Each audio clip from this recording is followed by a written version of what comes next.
So that's a test for our next candidate. So we will start the plenary panel with 3 groups of people. That's about concrete action for winning combinations. I read. So I will invite the first team, Frédéric Pronovost and Marie-Camille Paquette from Réseau, to be there.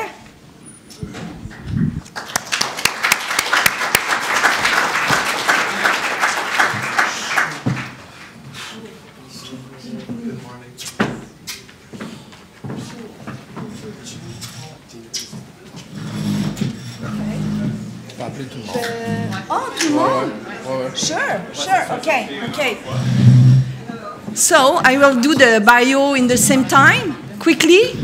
Okay. So Frédéric is actually responsible for the research at Réseau, and Marie-Camille is included in this nice team, and she is a sexologist, and I taught her a long time ago, not too much. I will invite also Roberto Ortiz Nunes. Roberto is actually from MAPS, responsible. You can just take a little time to present more in detail yourself at the good moment. Okay, and our last, he's there, David Thompson. David is a long time fighter for in the field of HIV, but also in the field of all sexual diversity concern. So I will let you start on that with Frédéric and Marie. It's not working? Okay.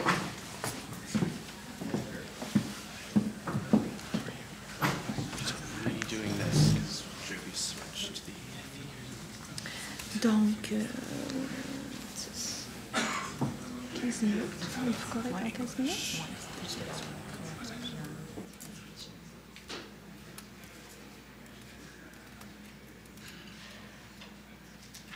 And so we don't have David's.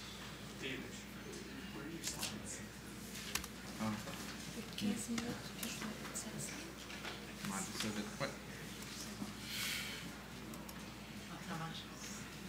Ça marche? Je pense que je vais faire comme raison. Mais de toute façon, tu vois les gens comme ça. Ouais, c'est ça. Okay. Ça, c'est French, ça, c'est English. Okay. So yeah, just make the sign for me.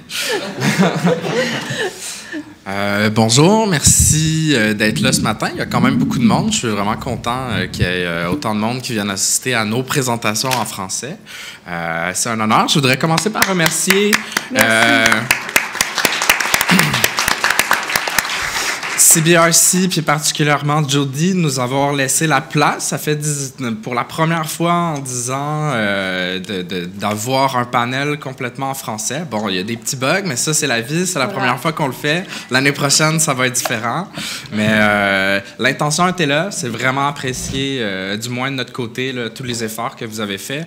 Vous savez pas le behind the scene, là, les traductions, des slides, puis tout ça, ça a vraiment été de notre côté, CBRC puis Réseau, un rush pour donner ça. Donc, merci d'avoir porté attention à ça. Donc,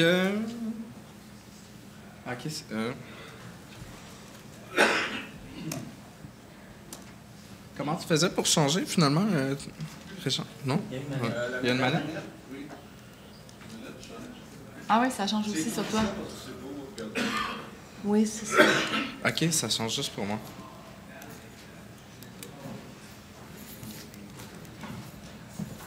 Ah, c'est la fin. It's because I didn't start that. Prends notre temps, prends notre temps. No, it's up 9, so just take 1 sec. Okay, no, it's working. Good. Yeah. Good. Perfect. OK. Bon, donc c'est réglé. Donc aujourd'hui, l'objectif est un peu, je vais aller quand même assez rapidement parce qu'on voulait vous présenter 2 projets porteurs qu'on a eus durant l'année. Donc on va pas y aller dans l'hyper spécifique là, pour chacune des données puis les résultats du projet. C'est plus comme un teaser. Vous viendrez nous voir à Réseau, on va pouvoir vous donner davantage de résultats. Mais le thread qu'on voulait suivre là-dedans, c'est le succès que la concertation peut amener dans chaque projet de recherche qu'on a eu à Réseau. À Réseau, on a des projets de recherche depuis très, très, très longtemps, en partenariat avec plusieurs chercheurs. Joanne est partenaire avec nous depuis les débuts. Oui, vraiment. Puis c'est vraiment ce qui a fait la force, je pense, de chaque résultat de projet, puis le développement que la prévention du VIH a eu à Montréal. Donc, c'est un peu ce dont on va vous parler aujourd'hui. Je vais commencer par vous dire un peu qu'est-ce que Réseau pour ceux qui ne nous connaissent pas. Réseau, on est un organisme de santé des hommes gays, bisexuels, cis et trans en action depuis maintenant 26 ans. On offre des services aux hommes gays, bisexuels au niveau de la santé sexuelle, santé physique, santé mentale et santé sociale. On a vraiment un mandat de santé qui est global. La majorité de nos actions est toujours quand même centrée au niveau du VIH, qui est dû aussi au fond à notre funding qui vient principalement d'enveloppe VIH-ITSS. Puis c'est un peu, ça c'est quelque chose, je pense que tout le monde ici a en tête. Si on continue dans nos actions pour prévenir l'infection du VIH, il va falloir se tourner aussi, se concentrer sur les autres aspects de la santé des hommes gays. Ça ne va pas être fini après. Donc, il faut toujours avoir ça, je pense, en tête dans une perspective un peu plus endémique. Donc, voilà, c'est un peu nos activités qu'on fait. Donc, je vais vous parler de notre projet de recherche qu'on a eu cette année, qui s'appelle Métamorphose, qui est un projet d'action concertée pour la prévention de l'utilisation du cristal meth. Donc, grosso modo, le projet était l'évaluation des services et des besoins de la communauté par rapport à la problématique du cristal meth. Donc, juste un petit portrait, je pense qu'on en a quand même parlé aussi hier. Il y a eu beaucoup de présentations, mais qu'est-ce qui est particulier de la consommation de cristal meth chez les hommes gays? C'est bon.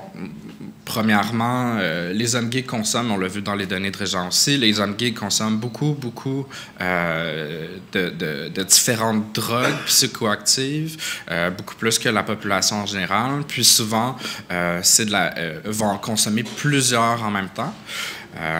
Donc, c'est difficile rendu là aussi de diviser. C'est pour ça que je pense qu'on est arrivé avec le concept de chemsex, parce que c'est pas juste le cristal, il y a beaucoup de consommation de cocaïne aussi et de mélange. Donc, pour la communauté, je pense qu'il faut prendre ça un petit peu plus large. Les hommes gays vont consommer aussi davantage dans un moment. Donc, bien souvent, ça va être la fin de semaine. Ce sera peut-être pas nécessairement tous les jours une consommation qui est permanente, mais une fois qu'ils consomment, vont consommer beaucoup.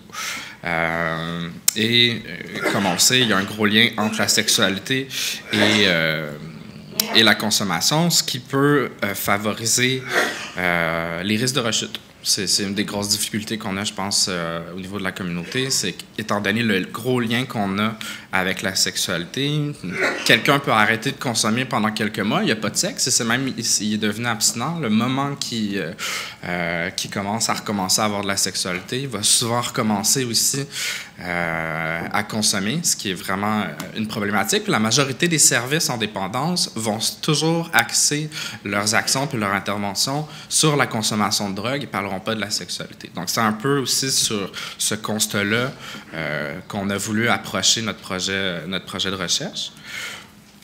Donc, quelques petites données aussi. De toute façon, il était dans les slides de Régent, donc pour ça, mais on le voit, la consommation de cristal meth a beaucoup augmenté. À l'actuel, c'était les données pour 2014. Puis, on voit pour les utilisateurs de PrEP qu'il y a qu'il y a une plus grosse consommation de cristal meth chez l'actuel et une augmentation aussi du nombre de partenaires sexuels, spécifiquement pour les utilisateurs de PrEP qui consomment du cristal. Donc, les objectifs de notre projet étaient de créer, dans le fond, une table de concertation où on allait avoir les différents acteurs qui sont inclus dans la prévention du cristal meth et la prévention sexuelle. Donc, on avait des professionnels en santé sexuelle, dépistage, VIH, TSS et dépendance. On voulait aussi updater les documentations et les connaissances au niveau du cristal meth. Il y a eu plusieurs recherches qui ont été faites. On voulait un peu rassembler là, tout ce niveau de connaissances-là pour se donner des pistes d'action pour Montréal. Puis, on voulait aussi connaître la perception des utilisateurs de services, donc des anciens consommateurs et des consommateurs présents. Qu'est-ce qui a fonctionné puis qu'est-ce qu'ils voudraient avoir. Donc, la méthodologie, on a organisé 4 rencontres de travail avec les différents partenaires. On a fait une revue de littérature scientifique et des différents programmes qui existent dans la communauté. On a eu un questionnaire en ligne et 3 focus groups. Aujourd'hui, pour la présentation, je vais focuser sur les focus groups parce que je pense que pour vous, ça va être une qualité qualitative qui risque d'être plus pertinente, je pense, à ressortir aujourd'hui, étant donné le peu de temps qu'on a pour la présentation. Donc, qu'est-ce qui ressortait des focus groups? On a été voir vraiment comment eux consommaient, les raisons qu'ils ont consommé, puis qu'est-ce qu'ils veulent avoir des services. Donc, ce qui nous a été expliqué lors des focus groups, au niveau de l'évolution de la consommation, c'est qu'on voit vraiment qu'à partir du moment, ils sont souvent initiés soit par un partenaire lors d'une relation sexuelle, il y en avait plusieurs que c'était dans les saunas. Puis, ce qui est vraiment particulier au niveau du cristal meth, c'est que bien souvent, puis on voit ça quand même assez rarement chez d'autres consommateurs de drogue, c'est qu'ils pouvaient tout de suite commencer avec l'injection, ce qui là présente un peu plus de risques. Puis ensuite de ça, c'est là qu'on voyait l'évolution est assez rapide au niveau des problématiques là, qu'ils peuvent avoir au niveau de leur santé et sur leur vie. Et lorsqu'ils consultent les services, on voit vraiment que la problématique est assez avancée et que c'est là, ils viennent trop tard consulter les services, soit de dépendance ou de santé sexuelle. Plusieurs attempts to decrease and stop, beaucoup de relapse, comme je l'ai expliqué tout à l'heure, et on voit aussi que leur réseau social, c'est leur réseau social de consommation, ce qui pose un défi aussi une fois qu'eux veulent arrêter, parce qu'ils veulent pas, ils développent des liens vraiment significatifs avec les personnes qu'ils rencontrent lors de leur moment de consommation. T'sais, ils peuvent passer une fin de semaine au complet, ils se parlent, ils ont du sexe ensemble, donc vraiment c'est dur pour eux par après de couper les ponts, puis c'est ce qui pose aussi des risques de rechute. 5 minutes, mon Dieu. Ah, pour toute la présentation? Oh, I'm so sorry. The presentation was way lot more, but yeah. Aussi, les raisons, donc, les raisons pourquoi eux consommaient, puis je veux vraiment mettre l'emphase là-dessus. S'il y a quelque chose à ressortir de la présentation aujourd'hui, c'est que les gars consommaient pas pour avoir une sexualité plus satisfaisante ou c'était le sexe au départ là, qui faisait en sorte, qui était la raison pourquoi ils consommaient. C'était davantage pour oublier les tracas du quotidien. Donc, quand on a vu les données, at first, j'étais surpris, oui et non, mais ce qui me disait, ce que je m'apercevais, c'est qu'on devait voir la problématique aussi d'une toute autre façon. La personne n'a pas nécessairement... on n'a peut-être pas focusé sur la consommation de la personne, mais peut-être focusé aussi sur les stratégies qu'il y a de coper au niveau du stress. C'est que la vie aujourd'hui, elle est difficile, elle est stressante. Les hommes gays vivent un stress minoritaire qui est constant. Et c'est une des raisons pourquoi les hommes consomment consomment. Puis c'est une des avenues, je pense, dans le développement de nos stratégies d'intervention qu'il faut vraiment pointer dessus. Puis aussi, ce qui est intéressant, c'est que les gars vont avoir des petits moments de sexualité. Bon, les buzz de Crystal Meth peuvent durer là, une journée, 2 journées. Ils vont avoir du sexe là-dedans peut-être 2 ou 3 heures. Puis tout le reste du temps, ils vont passer leur temps à parler. À socialiser. Donc, la sexualité est plus un contexte. Comment je pourrais dire ça? Oui, plus un contexte que d'autres choses dans la consommation de Crystal Meth. Les effets qu'ils recherchaient, c'était de pouvoir focusser sur d'autres choses, la diversification des pratiques sexuelles. Puis aussi, ce que les hommes des focus group nous disaient, c'est que ça leur donnait accès à des personnes qui, auparavant, étaient pour eux inaccessibles. Ça leur donnait une confiance en soi. Puis dans les parties de Crystal Meth, tu vas avoir vraiment différentes personnes. Donc, on peut avoir des personnes qui sont sur les publicités, justement, qu'on a vues tout à l'heure. Puis les gens qui sont plus réservés ou qui se disaient que pour eux, c'est des gens inaccessibles, dans leur consommation de Crystal Meth, il y avait accès à ça. Donc, c'était un effet qu'ils recherchaient là, dans leur consommation. Donc, les services qu'ils ont besoin, c'est des services de consultation, puis ils veulent vraiment avoir un service personnalisé de navigation à travers les services. Sur les ex-utilisateurs qui ont utilisé les services, ce qu'ils disaient, c'est que, bon, ils rentrent dans une place, mais le suivi ne se fait pas, il n'y a pas de lien entre les différents services. Ils voudraient vraiment avoir un intervenant pivot qui va les suivre du début à la fin, même si ce n'est pas nécessairement lui qui va faire l'intervention. À Montréal, ils aimeraient avoir des groupes de discussion, on n'en a pas assez. Ils veulent apprendre aussi à se réapproprier leur sexualité, quand avoir une sexualité satisfaisante quand tu as eu, il faut l'admettre, le sexe sur le Crystal Meth, pour eux, c'était quelque chose d'intense et agréable, qui n'est pas la même chose que le sexe à jeun. Donc, il faut apprendre pour eux, il faut réapprendre tout ça, qui est un deuil. C'est un peu un processus de deuil. Donc, dans nos interventions en réseau, c'est un peu de cette façon-là aussi qu'on va l'aborder. Ils nous aimeraient avoir des campagnes de prévention, puis des campagnes de réduction des méfaits. That's OK? OK. Puis, je vais un peu parler des effets du partenariat du groupe du projet de recherche. Qu'est-ce que ça a donné? Ça a permis de créer des liens entre les différents acteurs communautaires autour de la table. L'actuel est sur la table de concertation. C'est une des premières fois qu'on avait des liens comme ça. Ça a permis de développer plusieurs autres projets auparavant. On a maintenant une clinique de dépistage de l'actuel qui est chez nous, qui est tout nouveau de cette année. C'est les liens qu'on a créés sur la table de concertation dans différents projets qui ont permis ça.